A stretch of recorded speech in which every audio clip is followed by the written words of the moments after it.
Very good morning everyone. हमारी history का first chapter आज हम शुरू करने वाले हैं। हमारे जो चैप्टर का नाम है वो आपका डेट्स या पास्ट जो हिस्ट्री है उससे रिलेट करता है। तो फर्स्ट चैप्टर है आपका, आपके चैप्टर का नाम है when, where and how. When, where and how. When कब, वेयर कहाँ, एंड हाउ कैसे। यानी कि जो चीज़ें हुई हैं पास्ट में वो कहाँ पर कैसे हुई हैं और कब हुई हैं। ठीक है, तो आपकी जो हिस्ट्री है वो मेनली रिलेटेड है आपकी डेट्स पे या कोई चीज़ें पास्ट में हुई हैं उनसे रिलेटेड। हिस्ट्री का मतलब ही यही होता है कि जो चीज़ें ऑलरेडी हो चुकी हैं उनके बारे में हम स्टडी कर रहे हैं। हाँ, इम्पॉर्टेंट आर डेट्स। आपकी जो बुक है वही सेम चीज़ मैंने आपकी बुक की स्क्रीन पर प्रेजेंट है। लाइन टू लाइन हम आपका चैप्टर रीड करेंगे। तो आपका चैप्टर शुरू होता है डेट से, यानी कि डेट्स जो होती हैं वो कितनी इंपॉर्टेंट होती हैं हिस्ट्री पढ़ने के लिए। जनरली हम जब भी हिस्ट्री की बात करते हैं तो हम ये सोचते हैं कि हमें डेट्स पढ़नी पड़ेंगी, हमें डेट्स याद रखनी पड़ेंगी। तो यही सारे कंसेप्ट कितनी इंपॉर्टेंट हैं डेट्स हमें। क्या सिर्फ हिस्ट्री ही डेट से रिलेटेड होती है या कुछ और भी चीज़ें होती हैं जो डेट्स इतनी इंपॉर्टेंट नहीं होती।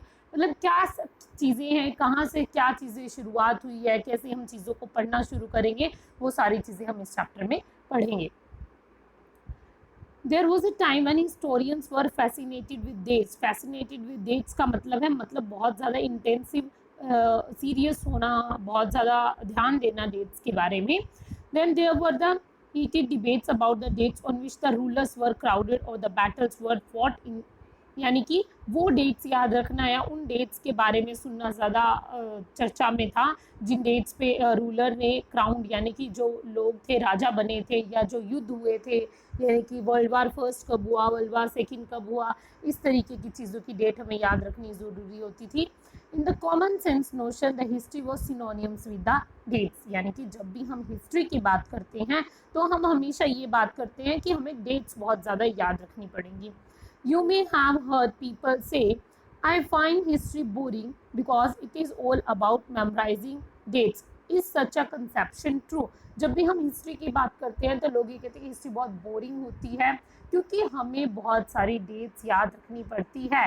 क्या सिर्फ हिस्ट्री डेट्स याद रखने के लिए होती है और क्या ये कंसेप्ट सही है, यानी जो डेट वाला कंसेप्ट है क्या वो सही है हिस्ट्री के बारे में। नेक्स्ट देखते हैं। History is certainly about changes that occur over time. यानी कि हिस्ट्री क्या है, जो आज के टाइम पर चीज़ें हैं और जो पहले के टाइम पर चीज़ें थी उनके जो चेंजेस हुए हैं उसको पढ़ना ही हिस्ट्री है। It is about finding out how things were in the past and how things have change. पहले क्या चीज़ें थी, अब क्या चीज़ें हैं और वो चेंज किस तरीके से हुई है। As soon as we compare the past with the present we refer to the time we talk of before and after. जब भी हम प्रेजेंट एंड पास्ट की बात करते हैं तो हम यानी कि आज से पहले और आज यानी कि आफ्टर एंड बिफोर का टाइम पीरियड हम स्टडी करते हैं। Living in the world we do not always ask historical question about what we see around us. यानी कि हम हमेशा हर चीज़ की हिस्ट्री जानना पसंद नहीं करते हैं। हिस्ट्री तो हर चीज़ की होती है, हम जानना तो पसंद नहीं करते ना। बहुत कम चीज़ें होती हैं जिनके बारे में हमारा बहुत ज़्यादा इंटरेस्ट होता है, उनके बारे में हम जानना पसंद करते हैं। We take things for granted as if what we see has always been in the world we inhabited। यानी कि जब भी हम अपने आसपास चीज़ें जो भी देखते हैं, हिस्ट्री तो सबकी होगी बट हम उन चीज़ों को बहुत ग्रांटेड ले लेते हैं, सबके बारे में हम इतना ज़्यादा डीपली नहीं जाते हैं। But most of us have our moment of wonder when we are curious and when we ask questions that actually are historical. यानी कुछ चीज़ों के बारे में हम बहुत ज़्यादा क्यूरियस होते हैं और जिनके बारे में हम बहुत ज़्यादा सवाल पूछते हैं। Watching someone sip a cup of tea at a roadside tea stall, you may wonder when did people begin to drink tea or ask yourself। यानी कि मान लीजिए टी का स्टॉल हमने आसपास कहीं पर देखा है, हम उसकी हिस्ट्री जानना शुरू कर देते हैं कि टी पीना कब शुरू किया गया, चाय बननी कब शुरू हुई, चाय इतनी फेवरेट कैसे बन गई लोगों की, इस तरीके की। यानी एक छोटी सी बात पर आप उसकी सारी हिस्ट्री पता करने की कोशिश करते हैं। When did people begin to drink tea or coffee? Looking out of a window of a train, you may ask yourself when were railways built and how did people travel long distances before the age of railways. Reading the newspaper in the morning, you may be curious to know how people got to hear about things before newspaper begin to be printed. एक train की seat पर बैठ के railway कब बनी, कब शुरू हुई, रेलवे का आइडिया कैसे आया, उसकी हिस्ट्री के बारे में आप जानना चाहते हैं। न्यूज़पेपर देखकर आप ये जानने की कोशिश करते हैं कि न्यूज़पेपर कब प्रिंट हुआ, कब, न्यूज़पेपर की सारी हिस्ट्री आप जानना चाहेंगे। न्यूज़पेपर आने से पहले लोगों को खबर कहाँ से मिलती थी, वो सारी हिस्ट्री आप जानना चाहेंगे।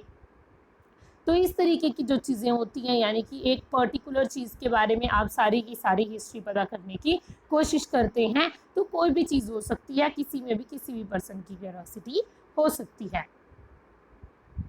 As all such historical question refer us back to the notion of time, यानी कि फिर से हम वही चीज़ आ जाते हैं कि ये सारी चीज़ें यानी कब शुरू हुई। हम एक पर्टिकुलर डेट की तलाश में चले जाते हैं कि ये सारी चीज़ें कब शुरू हुई थी।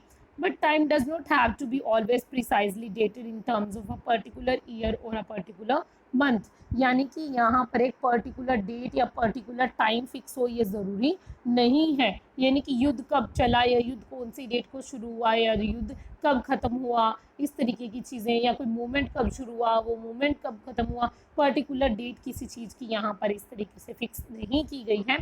People in India did not begin drinking tea one fine day, they developed a taste it over a time. यानी कोई एक पर्टिकुलर कोई डेट नहीं थी, लाइक 10th ऑफ दिसंबर को उनकी चाय फेवरेट बन गई, इस तरीके की चीज़ें नहीं थी कि 19th सेंचुरी में, 17th सेंचुरी में, 13th सेंचुरी में, इस तरीके के, या 1900 में उन्होंने चाय पीना शुरू किया और उनकी चाय फेवरेट बन गई। एक स्पैन ऑफ टाइम, यानी कि एक पीरियड ऑफ टाइम होगा या बताया जाएगा, एक पर्टिकुलर डेट आपको डिफाइन नहीं मिलेगी। There can be no one clear date for a process such as this. Similarly, we cannot fix one single date on which British rule was established. इसी तरीके से ब्रिटिश रूल कब establish हुआ, एक particular date नहीं होगी। National movement कब started हुआ, उसका कोई पर्टिकुलर डेट, एक टाइम ऑफ पीरियड हो सकता है, 13th सेंचुरी, 14th सेंचुरी, इस तरीके से कोई पर्टिकुलर डेट नहीं होगा। और changes took place with in the economy and society. All these things happen over a stretch of time. We can only refer to a span of time, an approximate period over which particular changes became visible, यानी कि एक particular time of period, यानी कि पिछले 3 सालों में इस तरीके के चेंजेस हमें देखने को मिल रहे हैं। चेंजेस जो भी होते हैं वो कोई एक पर्टिकुलर एक डे पे नहीं आ जाते हैं, एक दिन में नहीं आ जाते हैं, एक टाइम पीरियड लगता है। तो इसी तरीके से आपको यहाँ पर ये चीज़ बताई गई है कि जो डेट्स होती हैं या जो हिस्ट्री है एक पर्टिकुलर डेट्स की ही नहीं है, बल्कि span of time, period of time के बारे में आपको हिस्ट्री बताती है। तो हमारा जो चैप्टर है वो हम 3 या 4 पार्ट्स में करेंगे। पहला पार्ट हमारा चैप्टर का आज हमने कर लिया है, 3 या 4 वीडियो में हम अपना चैप्टर पूरा कर लेंगे।